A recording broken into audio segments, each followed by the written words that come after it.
আজিৰ ভিডিঅ'টোৰ জৰিয়তে আমি দুটা গুৰুত্বপূৰ্ণ টপিক আলোচনা কৰিম। প্ৰথম টপিকটো হৈছে চৰকাৰী কৰ্মচাৰী পেঞ্চনাৰসকলৰ দৰমহাৰ সংশোধনৰ ক্ষেত্ৰত অষ্টম বেতন আয়োগ গঠন হ'ব নে নহয়, নে অন্য উপায়েৰে তেওঁলোকৰ দৰমহা বৃদ্ধি কৰিব, নে তেওঁলোকৰ বেচিক পে' আৰু ডিএ মাৰ্জ কৰি পেলাই তেনেকুৱা ধৰণৰ দৰমহা বৃদ্ধি কৰিব নেকি, আমি গোটেইখিনি কথা আলোচনা কৰিম। আৰু দ্বিতীয় টপিকটো হৈছে অসমৰ বাহিৰৰ পৰা BEd ডিগ্ৰী কৰাৰ সংক্ৰান্তত এখন নটিচ ওলাইছে, সেইখনৰ কথা আমি আলোচনা কৰিবলৈ চেষ্টা কৰিম। 8 পে কমিশ্যনৰ কথা আলোচনা কৰাৰ আগত আমি অকণমান জানিব লাগিব 7 পে কমিশ্যনৰ কথা। এটা কথা আপোনালোকে জানে, 7 পে কমিশ্যন কাৰ্যকৰী হৈছিলে 2016 চনৰ 1 জানুৱাৰীৰ পৰা, কিন্তু কমিটিখন গঠন কৰা হৈছিলে 2014 চনতেই, অৰ্থাৎ 2 বছৰ আগতেই কমিটি গঠন কৰা হৈছিলে সপ্তম দৰমহা আয়োগ। তাৰপিছত 2 বছৰ পিছত 2016 চনৰ 1 জানুৱাৰীৰ পৰা ইয়াক কাৰ্যকৰী কৰা হৈছিলে, কিন্তু আজি পৰ্যন্ত অষ্টম দৰমহাৰ গঠনৰ ক্ষেত্ৰত তেনেকুৱা ধৰণৰ কোনো সমিতি এতিয়ালৈকে গঠন কৰা হোৱা নাই। সেই সন্দৰ্ভত বিত্ত মন্ত্ৰালয়ে যোৱা সপ্তাহত ৰাজ্যসভাৰ এক প্ৰশ্নৰ উত্তৰ দিছিলে বিত্ত মন্ত্ৰালয়ৰ ৰাজ্যিক মন্ত্ৰী পংকজ চৌধাৰীয়ে। তেওঁ কৈছিল যে বৰ্তমান অষ্টম দৰমহা কেন্দ্ৰীয় দৰমহা আয়োগ গঠনৰ কোনো প্ৰস্তাৱ বিবেচনা কৰা হোৱা নাই।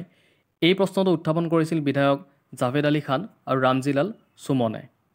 কেন্দ্ৰই বেলেগ ব্যৱস্থাৰ আশ্ৰয় লোৱাৰ সম্ভাৱনা আছে বুলি প্ৰতিবেদনত national council of joint consultative মেচিনাৰীৰ বা NCJCMৰ ষ্টাফ ছাইডৰ সম্পাদক শিৱগোপাল মিশ্ৰৰ উদ্ধৃতিৰে উল্লেখ কৰা হৈছে।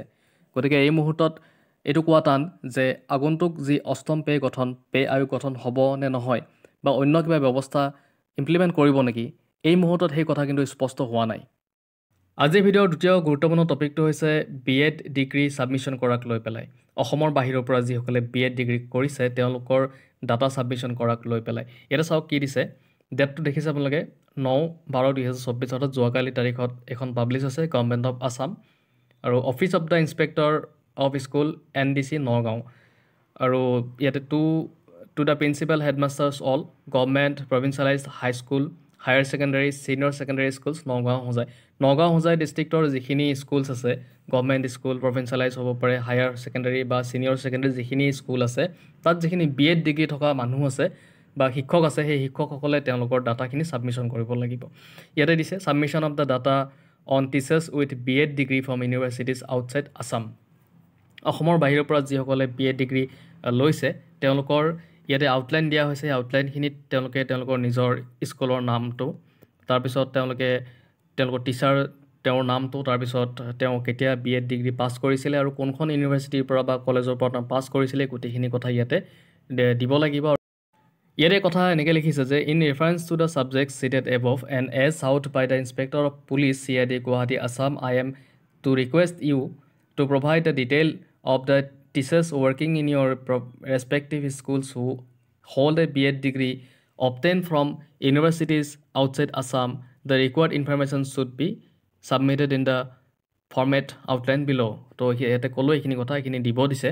You are requested to submit the data along with photocopies of mark sheets and certificates to the office of the undersigned by 10 AM on 10th of December 2024 without fail for onward submission on the office of the Inspector of Police CID Guwahati Assam. The principal headmasters will be responsible for non-submitting and for providing any misinformation. In the case of school having no such employee, the head of the institution is required to submit a declaration nil report. তো দেখিছে আপোনালোকে ইয়াতে কোৱা হৈছে যে যিখিনি data সেই ডাটাখিনি দিবলৈ কোৱা হৈছিলে। ঠিক আছে, আজি ভিডিঅ' এইখিনি আছিলে। যদি ভাল লাগিছে লাইক শ্বেয়াৰ ছাবস্ক্ৰাইব কৰি দিব।